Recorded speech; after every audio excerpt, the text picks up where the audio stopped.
呢個組合咧就係金剛薩埵嘅觀修部分啦。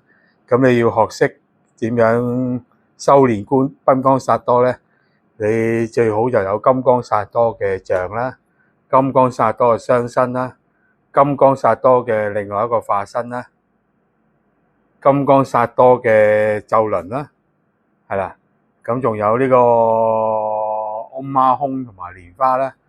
咁啊，呢個係你學得深入啲，你就會知道呢個係金剛薩埵嘅咒輪嘅圖啦。呢個可以攞嚟有另外一個用途嘅。咁啊，你有機會上，或者我有機會開班咧，就會講噶啦。咁我又嚟示範下呢個金剛薩埵嘅八字明嘅金剛念誦啊。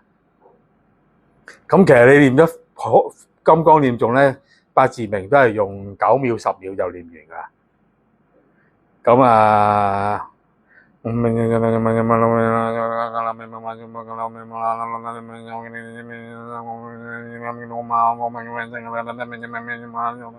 薩埵啊！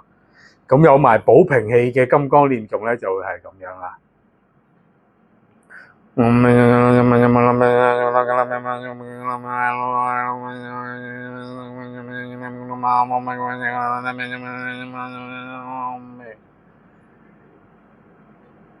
係啦，咁咧